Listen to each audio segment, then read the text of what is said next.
So I'm having a very hard time trying to explain the idea for today's video, so just bear with me while I give you guys a quick introduction. But basically, I recently asked all of my Instagram followers to send me something in and I will give you my top 3. So what are my top 3 ... What are my top 3 favorite book boyfriends? What are my top 3 underrated books?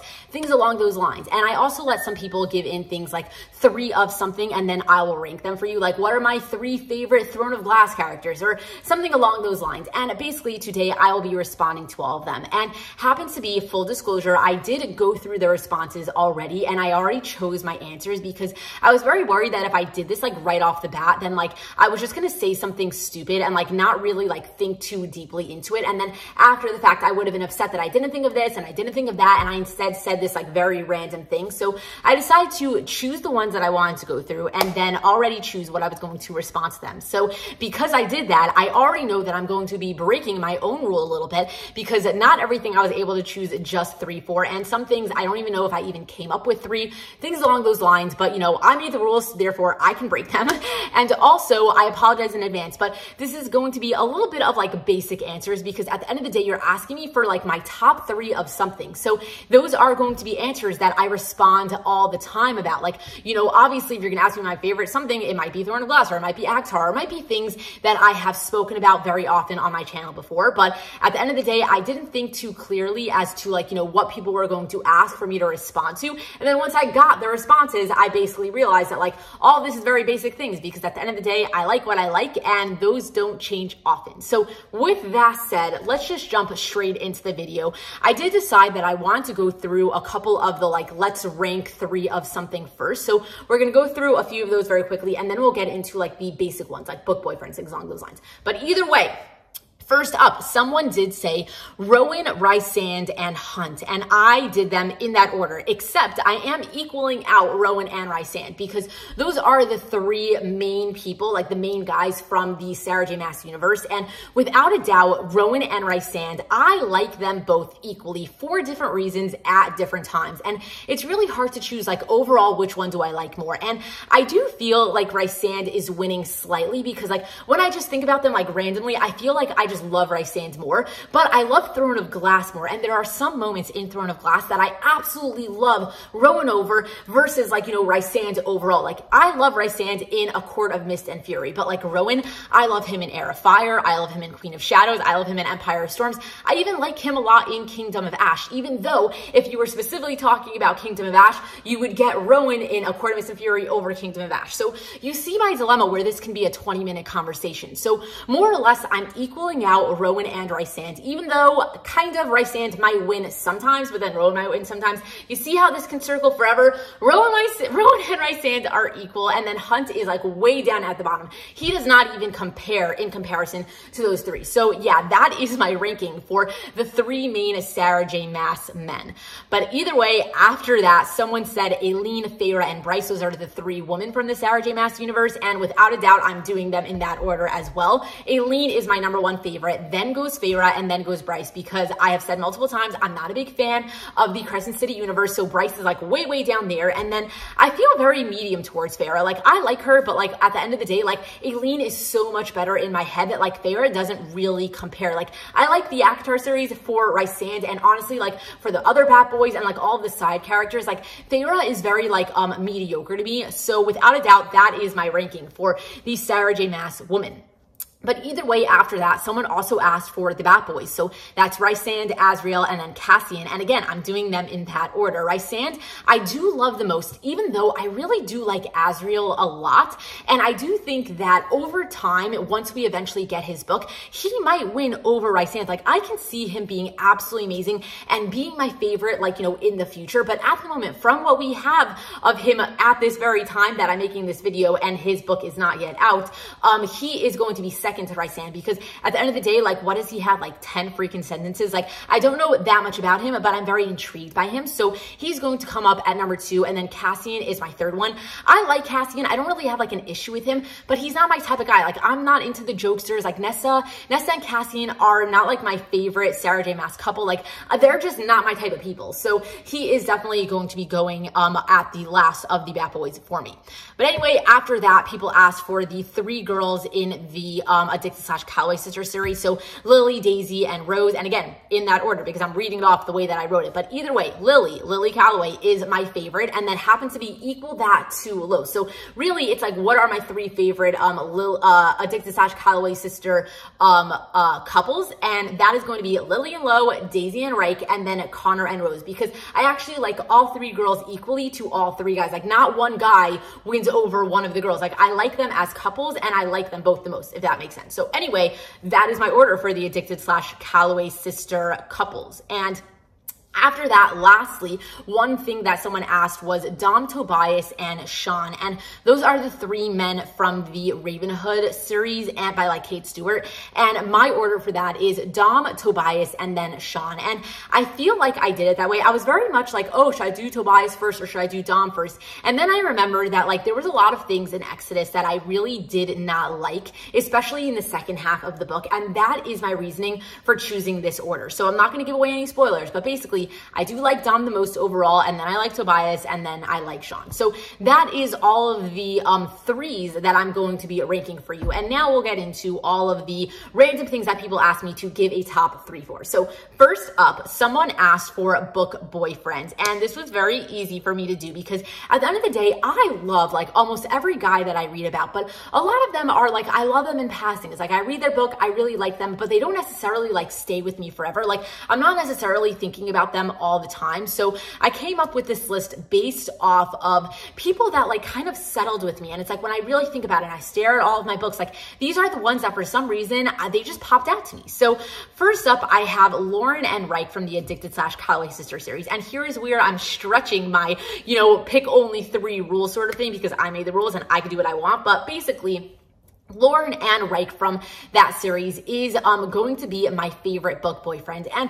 I just love them because I got so connected to them. And I don't know, I could sit here for 20 minutes telling you why they're my favorite book boyfriends. But basically, I have chosen them as my top book boyfriends of all time. And then secondly, I'm doing Rysand and Rowan. Again, I am stretching my rule a little bit because I really have a hard time choosing between the two of them. But I love the Throne of Glass series. I love the Akatar series. And I really didn't want to like have to choose just one. So those two from the Sarah J. Maas universe are my top book boyfriends as well. And then lastly, I chose Garrett Graham from The Deal by Elle Kennedy. And this might sound very random to you, but like I said, I have a very hard time like just choosing a random book boyfriend because I love them all. But at the end of the day, for some reason, when I read The Deal by Elle Kennedy, it was like the perfect time in my life to read it. And this guy, he just always stuck with me. And then when I stare at that book and I'm trying to rethink about the story, for some reason, I just love like everything that he did, like just the way that he became like best friends with Hannah and then like helped her through her things and kind of like turned off his playboy mentality because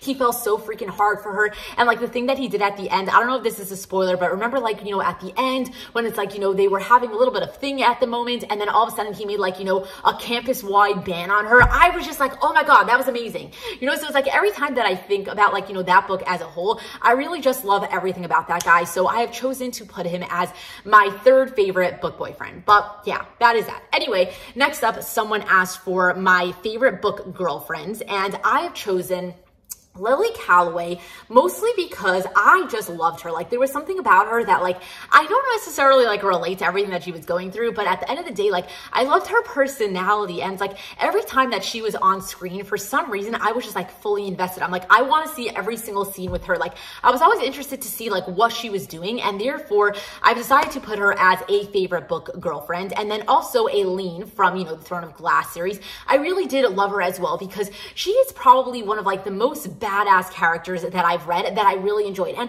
yeah, there are a lot of really great badass, like, assassin-y characters, whatever you want to call it. Like there are a lot of people like up her alley, but I personally think that she is like the best of the best.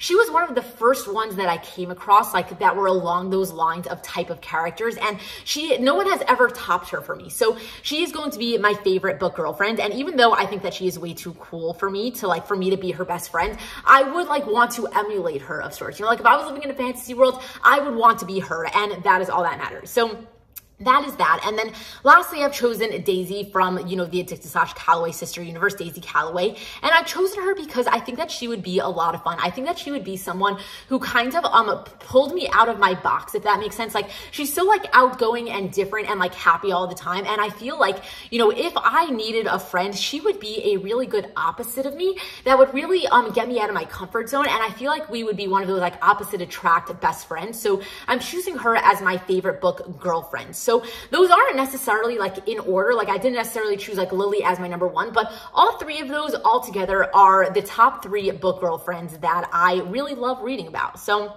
that is that. But anyway, after that, someone asked for underrated books. And I had a very hard time thinking about this because they did specifically write like underrated books to you, because obviously everybody else has a different vision of like what is underrated, because, you know, we all have different feeds that we're looking at and different books that are always in front of us and things along those lines. But I happen to think that the Trial series by Amanda Hocking is all around the board extremely, extremely underrated. And I will scream about this until the end of my days, because this is one of the first fantasy series that I ever read. I must have read it, like, I say this every time I talk about this book, but I've read it multiple times and I absolutely love every single thing about it. I've actually read it so many times to the point where I can't really read it anymore, because the last time that I did a reread of it, it was way too familiar to me that like I couldn't help but like skim it. But I don't want to skim it because it's like I just knew what the next sentence was going to be. That is how well I know those books. And I just think that if people really gave this book a shot and you were into like general YA fantasy books, like if you are a fan of The Cruel Prince by Holly Black, which is like such a freaking famous,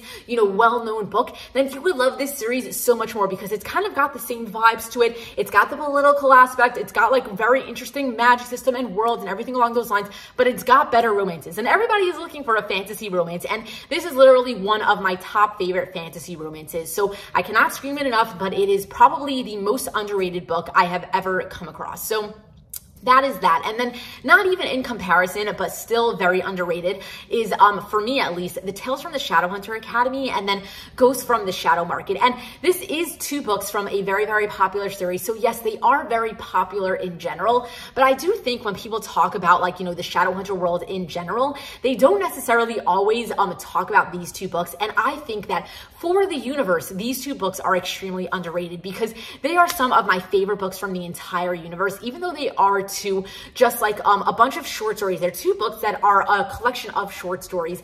And yes, you do have to read all the other books to really like have these books hit hard. So they really are only for like the die-hard fans. Like if you're just like a somewhat fan of the Shadowhunter universe, then like I get why these books don't really like, you know, hit as hard for you as they do for me. But like for some reason, after reading all of the other series, and then you get to these books and you get to just see like all of the in the blank moments, like it basically like fills in the blanks and gives you such like a better idea. I don't know. There's just so many reasons why I absolutely love these 2 books.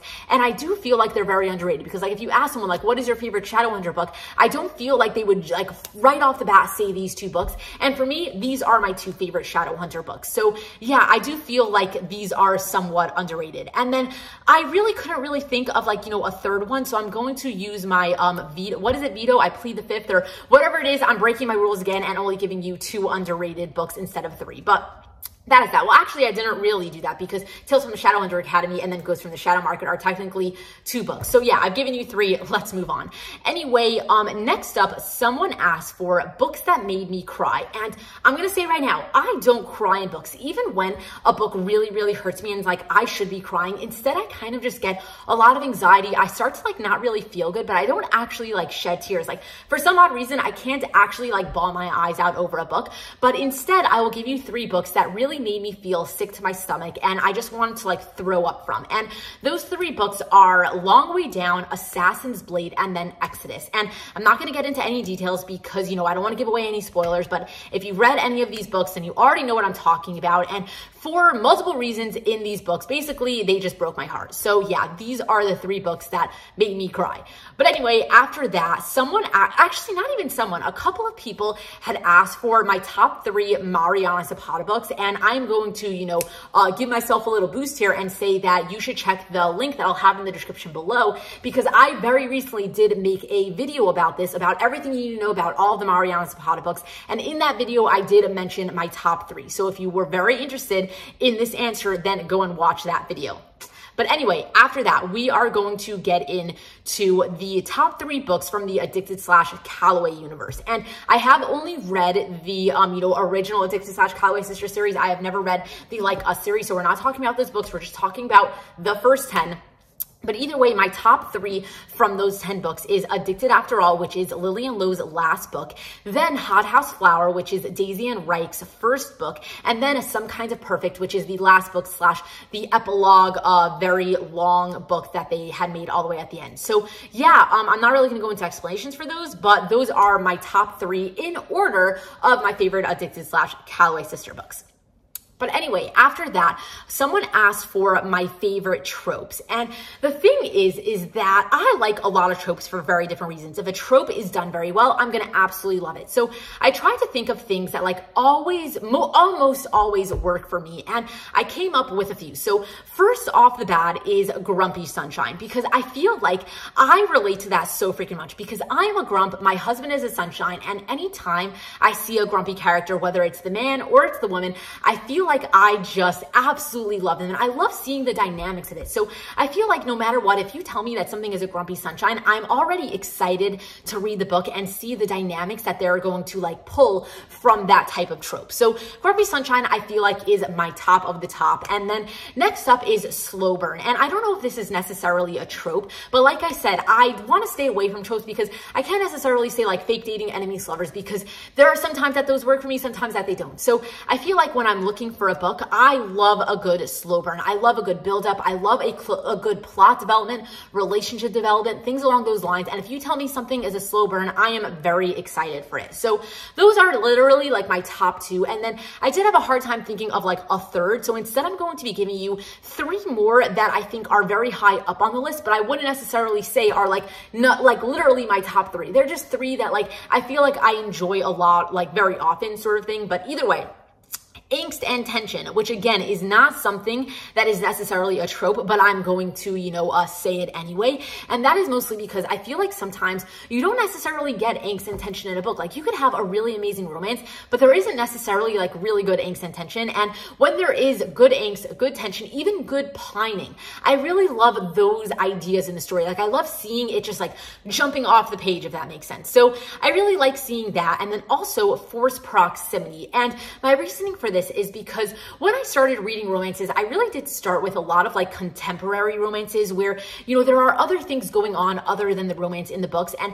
that is when I started to realize that forced proximity really does work for me because it forces the couple to always be interacting. And what I love about reading romances is that the couples, like I love finding romances where the couples are always interacting. Literally every page, it's just a story about them. It's not a story about their lives where they happen to also fall in love. And therefore, forced proximity is like literally like the ultimate moment that you can get by them. They're literally forced to be together. So literally I'm just going to get the best scene of them being forced into a situation where they literally cannot escape each other. So it is just like the best of what I'm looking for. So I do love forced proximity. And then also this is a little bit more random because it is very tropish instead of the other ones where are very like, generalized. But either way, guy falls first and guy falls harder. I die for it every time. No explanation needed. So yeah, that is that. And let's move on. So next up, someone did ask for my least favorite tropes. And first and foremost is instant love and instant attraction. And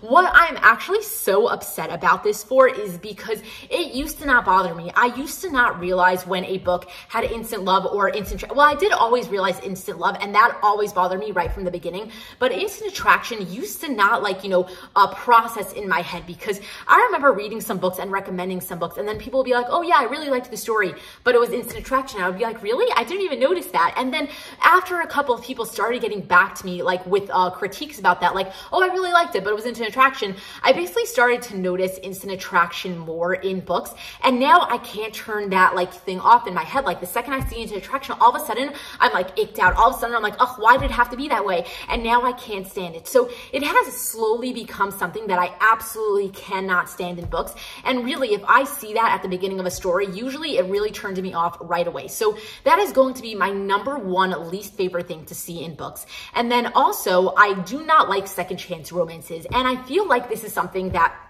is very personal to me, because obviously, like, I have things in the past in my life that made me not really enjoy reading about second chances, because I really don't think that people, like, you know, often deserve second chances, and usually their reasoning behind needing the second chance I don't really like. And there's just like a laundry list of reasons why I avoid second chance romances. So that is very high up on my list on things that I do not like reading about, and therefore I avoid reading them.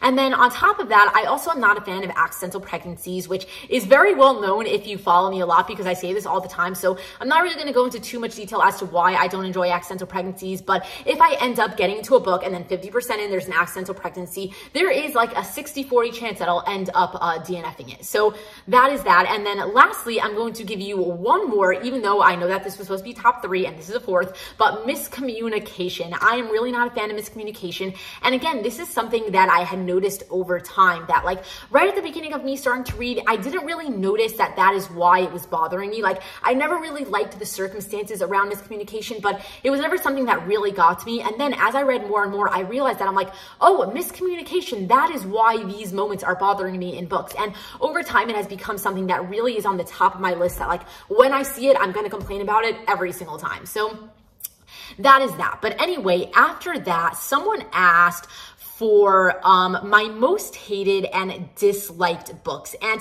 I am very, very, you know, scared to say what these are, because like, you know, I don't want to get a lot of backlash. But the thing is, I did realize that I very do often mention this book, which is Crescent City 2. And I very much do hate that book. I hate how that book went down, totally ruined the Crescent City series for me. And I just did not like the ending. I didn't like the middle. I didn't like the beginning, everything about the book. I really was very disappointed all around the board. So I do have very strong hatred feelings towards Crescent City 2 for multiple reasons, not just like for the book, but for what it also did to the Sarah J. Maas universe. And I'm not going to go into too much detail, but basically, if you ask me for a book that I actually hate, it is going to be that book. But that was more or less the only book that I could actually think of that I really do hate, because at the end of the day, if I don't like a book, then I just like don't like it, but I don't have any like strong feelings towards it. So that was the only one I was able to think of, but for some reason I decided that I wanted to share that with you anyway.